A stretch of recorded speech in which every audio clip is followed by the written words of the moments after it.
Biden is facing a divided nation. He promised that he would be a president of unity, that he would bring our bitterly partisan nation together, and he hasn't done that. We are a divided nation, and Biden has made that worse. And now we watch as Russia has invaded Ukraine. There is an actual war going on between Russia and Ukraine, and part of this is Biden's fault. Putin, of course, is a deranged psychopath, a former KGB agent who believes in the tenets of the socialist Soviet Union. He is an imperialist, and that in and of itself is not Biden's fault. Of course it's not. But Biden had the power to stop Putin before this invasion started. He had the power to do so, and he refused to do this. Biden himself actively lobbied Democratic senators to filibuster the reimposition of sanctions on Russia's Nord Stream 2 pipeline. Now, why is this important? Because when Trump put these sanctions on the Nord Stream 2 pipeline, Putin got in line because he wanted to make the money. He wanted the money that would flow to him when he sold his oil to Europe. Trump put those sanctions in place.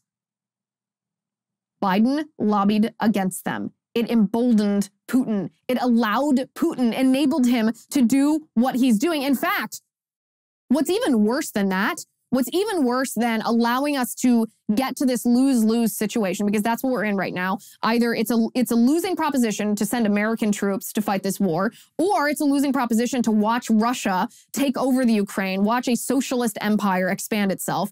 We could have avoided this lose-lose had Biden done what he should have done as leader of the free world, used the power of the US presidency to stop Putin. But what's worse is Biden doesn't even admit that that was a failure. He's actually doubling down on this because a couple years ago under the Trump administration, we were an energy independent nation.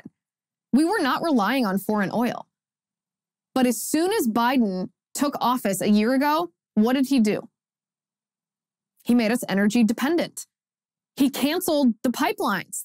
The Keystone XL pipeline is the primary example here. He canceled it. He canceled leases for drilling.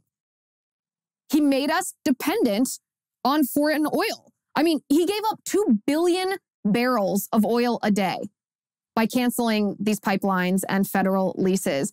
And when Jen Psaki, Press Secretary Jen Psaki, was asked about this, she gave a very circular answer here. But one thing that she said is very important to listen to, because she said, theoretically, that Biden wants to reduce dependence on foreign oil. But listen very carefully to the words that she uses. Take a listen.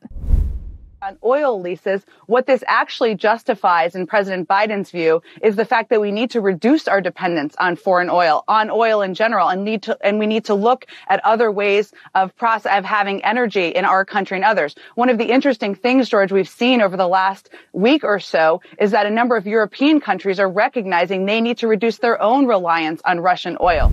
So there's a huge contradiction in Psaki's words, huge contradiction that we should not let pass at all. It actually exposes Biden's true agenda. So what exactly did Psaki actually said? She theoretically said, okay, Biden wants less dependence on foreign oil, but she says the way he's going to do that isn't by drilling or using our oil or opening those pipelines that he canceled. She said she wants more dependence on green energy. So what she's talking about, of course, is wind and solar. Wind and solar are not green energy. They require both oil and coal in order to not only build the infrastructure, build those turbines. That requires coal energy to forge that steel.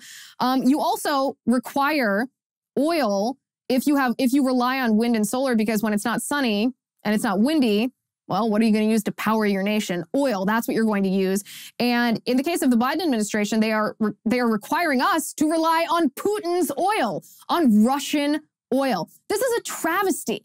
This is not only nonsensical, it's a national security risk for this exact reason. And the Biden administration, through Psaki, is doubling down on this.